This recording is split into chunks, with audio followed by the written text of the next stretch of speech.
ಇನ್ನು ಭಯಾನಕ ಹತ್ಯೆಯ ಬಳಿಕ ರೇಣುಕಾಸ್ವಾಮಿ ಬಟ್ಟೆಯನ್ನ ಬದಲಾವಣೆ ಮಾಡಲಾಯಿತಾ ಅನ್ನುವಂತಹ ವಿಚಾರ. ಸೊ ಈ ಒಂದು ಪ್ರಶ್ನೆ ಕೂಡ ಈಗ ಸಾಕಷ್ಟು ಎದ್ದಿರುವಂತದ್ದು. ಹಾಗಾದ್ರೆ ಹಲ್ಲೆಯ ನಡೆಸಿದಂತಹ ಸಂದರ್ಭದಲ್ಲಿ ರೇಣುಕಾಸ್ವಾಮಿ ಧರಿಸಿದಂತಹ ಬಟ್ಟೆಗಳು ಎಲ್ಲಿ ಅನ್ನುವಂಥ ಪ್ರಶ್ನೆ ಈಗ ಕಾಡ್ತಾ ಇದೆ. ರೇಣುಕಾಸ್ವಾಮಿಗೆ ರಕ್ತ ಬರುವಂತೆ ಹೊಡೆದಿತ್ತು ಈ ಡೆವಿಲ್ ಗ್ಯಾಂಗ್. ಆದ್ರೆ ಅದಾದ ಬಳಿಕ ಡೆಡ್ಲಿ ಅಟ್ಯಾಕ್ನ ಬಳಿಕ ರೇಣುಕಾಸ್ವಾಮಿ ಬಟ್ಟೆಯೆಲ್ಲ ರಕ್ತ ಸಿಕ್ತವಾಗಿತ್ತು. ಕೊಲೆ ಅಂತ ಗೊತ್ತಾಗದೇ ಇರುವಂತಹ ರೀತಿಯಲ್ಲಿ ರೇಣುಕಾಸ್ವಾಮಿ ಬಟ್ಟೆಯನ್ನ ಬದಲಾವಣೆ ಮಾಡಲಾಗಿದೆ. ರೇಣುಕಾಸ್ವಾಮಿ ಮೃತಪಟ್ಟ ನಂತರ ಮೈ ಮೇಲಿದ್ದ ಬಟ್ಟೆಯನ್ನ ಬದಲಾಯಿಸಲಾಗಿದೆ. ಮೃತದೇಹಕ್ಕೆ ಹೊಸ ಟಿ ಶರ್ಟ್ ಮತ್ತು ಪಂಚಿಯನ್ನ ಸುತ್ತಿದ್ರು ಈ ಆರೋಪಿಗಳು. ರಕ್ತ ಸಿಕ್ತವಾಗಿದ್ದ ರೇಣುಕಾಸ್ವಾಮಿ ಬಟ್ಟೆಯನ್ನ ಮೋರಿಗೆ ಬಿಸಾಕಿದ್ರು ಗ್ಯಾಂಗ್.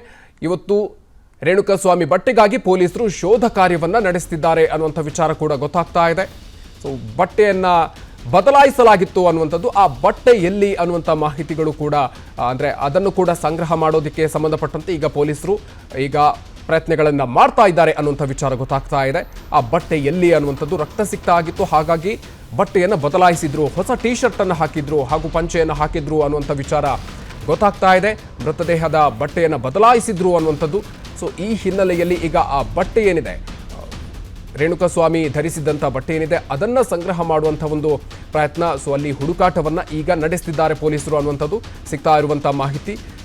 ಒಟ್ಟಾರೆಯಾಗಿ ಈ ಒಂದು ಪ್ರಕರಣಕ್ಕೆ ಸಂಬಂಧಪಟ್ಟಂತೆ ಹಲವು ಸಾಕ್ಷ್ಯಗಳನ್ನು ನಾಶ ಮಾಡುವಂಥ ಪ್ರಯತ್ನಗಳು ಆಗಿತ್ತು ಅನ್ನುವಂಥದ್ದು ಬಹಳ ಸ್ಪಷ್ಟ ಆಗುತ್ತೆ. ಆರಂಭದಲ್ಲಿ ಈ ಒಂದು ಶವವನ್ನು ಬಿಸಾಡಿ ಬರುವ ಅಲ್ಲಿಂದ ಹಿಡಿದು CCTV ದೃಶ್ಯಗಳಾಗಿರಬಹುದು, ಹಲವು ವಿಚಾರಗಳಿಗೆ ಸಂಬಂಧಪಟ್ಟಂತೆ ಸಾಕ್ಷ್ಯ ನಾಶಗಳನ್ನು ಮಾಡುವಂಥ ಪ್ರಯತ್ನಗಳು ಕೂಡ ಆಗಿದೆ ಅನ್ನುವಂಥದ್ದು ಬಹಳ ಸ್ಪಷ್ಟವಾಗಿ ಗೊತ್ತಾಗ್ತಾ ಇದೆ.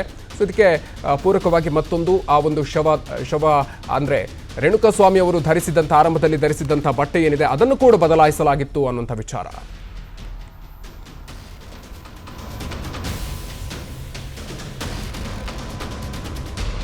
ಈ ಬಗ್ಗೆ ಇನ್ನಷ್ಟು ಹೆಚ್ಚಿನ ಡೀಟೇಲ್ಸ್ ನೀಡ್ತಾರೆ ನಮ್ಮ ಪ್ರತಿನಿಧಿ ಮುತ್ತಪ್ಪ. ಇದೀಗ ನೇರ ಸಂಪರ್ಕದಲ್ಲಿ ಜಾಯ್ನ್ ಆಗ್ತಿದ್ದಾರೆ. ಮುತ್ತಪ್ಪ, ಈ ಒಂದು ಪ್ರಕರಣದಲ್ಲಿ ಅಂದರೆ ಕೊಲೆಯಾಗೋದಕ್ಕೂ ಮುನ್ನ ರೇಣುಕಾಸ್ವಾಮಿ ಅವರು ಧರಿಸಿದಂತಹ ಬಟ್ಟೆ ಏನಿದೆ ಅದನ್ನು ಕೂಡ ಬದಲಾಯಿಸಲಾಗಿತ್ತು ಅನ್ನುವಂಥ ವಿಚಾರ, ಆ ಬಟ್ಟೆ ಎಲ್ಲಿ ಅನ್ನುವಂಥ ವಿಚಾರ ಈಗ ಸಾಕಷ್ಟು ಕಾಡ್ತಾ ಇದೆ. ಸೊ ಇದಕ್ಕೆ ಸಂಬಂಧಪಟ್ಟಂತೆ ತನಿಖೆ ಯಾವ ರೀತಿಯಾಗಿ ಸಾಗ್ತಾ ಇದೆ ಮುತ್ತಪ್ಪ? ಮಧುಕರ್ ರೇಣುಕಾಸ್ವಾಮಿ ಅವರನ್ನ ಚಿತ್ರಹಿಂಸೆ ಕೊಟ್ಟು ಸಾಯಿಸಿರುವಂತಹ ಆರೋಪಿಗಳು ಈ ಒಂದು ಮೃತದೇಹವನ್ನು ಸುಮನಹಳ್ಳಿಯ ಒಂದು ರಾಜಕಾಲುವೆ ಪಕ್ಕದಲ್ಲಿ ಬಿಸಾಡೋಕ್ಕಿಂತ ಮುಂಚಿತವಾಗಿ ರೇಣುಕಾಸ್ವಾಮಿ ಅವರ ಮೈಮೇಲಿದ್ದಂತಹ ಒಂದು ರಕ್ತದ ಕಲೆಯಿರುವಂತಹ ಬಟ್ಟೆಗಳನ್ನ ಬದಲಾಯಿಸಿರೋದು ಕೂಡ ಈಗ ತನಿಖಾ ಹಂತದಲ್ಲಿ ಗೊತ್ತಾಗಿರುವಂಥದ್ದು. ಮೊನ್ನೆ ಪೊಲೀಸರು ಮಹಜರಿಗೆ ಅಂತೇಳಿ ಈ ಒಂದು ಶೆಡ್ಗೆ ಬಂದಾಗ ರೇಣುಕಾಸ್ವಾಮಿ ಮೈ ಮೇಲೆ ಬೇರೆ ಬಟ್ಟೆ ಇತ್ತು, ಆತನ ಬಟ್ಟೆನ ಬದಲಾಯಿಸಿ ಅದು ನಾವು ಹೋಗುವಂತಹ ದಾರಿಯಲ್ಲಿ ರಾಜಕಾಲುವೆಯಲ್ಲಿ ಬಿಸಾಡಿದ್ದೇವೆ ಅಂತ ಹೇಳಿ ಕೂಡ ಈಗ ಆರೋಪಿಗಳು ಕೂಡ ಒಪ್ಕೊಂಡಿದ್ದಾರೆ. ಯಾಕಂದ್ರೆ ಈಗ ಈ ಒಂದು ಮೃತದೇಹವನ್ನು ಬಿಸಾಡೋಕ್ಕಿಂತ ಮುಂಚಿತವಾಗಿ ಫ್ರೀ ಪ್ಲಾನ್ ಮಾಡಿರುವಂತಹ ಈ ಎಲ್ಲ ಆರೋಪಿಗಳು ರಕ್ತದ ಕಲೆ ಇರುವಂತಹ ಬಟ್ಟೆಯಲ್ಲೇ ಏನು ರೇಣುಕಾಸ್ವಾಮಿ ಅವರ ಮೃತದೇಹವನ್ನು ಬಿಸಾಡಿದ್ರೆ ಇದು ಕೊಲೆ ಅಂತ ಗೊತ್ತಾಗುತ್ತೆ. ಹೀಗಾಗಿ ಬಟ್ಟೆನ ಬದಲಾಯಿಸೋಣ ಅಂತೇಳಿ ಆತನ ರಕ್ತದ ಕಲೆ ಇರುವಂತಹ ಬಟ್ಟೆನ ಬದಲಾಯಿಸಿ ಆ ಒಂದು ಶೆಡ್ನ ಸೆಕ್ಯೂರಿಟಿ ಬಳಿದಂತಹ ಒಂದು ಟಿ ಶರ್ಟ್ ಮತ್ತೆ ಏನು ಪಂಚೆನ ಸುತ್ತಿ ಆ ಒಂದು ಮೃತದೇಹವನ್ನು ಬಿಸಾಡ್ತಾರೆ. ಮಾರ್ಗ ಮಧ್ಯದಲ್ಲೇ ಬರುವಂತಹ ರಾಜಕಾಲುವೆಯಲ್ಲಿ ಈ ರಕ್ತದ ಕಲೆ ಇರುವಂತಹ ರೇಣುಕಾಸ್ವಾಮಿ ಅವರ ಬಟ್ಟೆನ ಬಿಸಾಕಿರೋದು ಕೂಡ ಈಗ ಮಹಜರಿದ್ದ ಟೈಮಲ್ಲಿ ಗೊತ್ತಾಗಿದೆ. ಇವತ್ತು ಪೊಲೀಸರು ಕೂಡ ರಕ್ತದ ಕಲೆ ಇರುವಂತಹ ಬಟ್ಟೆಗಳನ್ನ ವಶಪಡಿಸಿಕೊಳ್ಳೋದಕ್ಕೆ ಸ್ಥಳ ಮಹಜರು ಮಾಡುವಂತಹ ಮತ್ತೊಂದು ಸುತ್ತಿನ ಪ್ರಕ್ರಿಯೆ ಕೂಡ ಆರಂಭವಾಗುತ್ತೆ.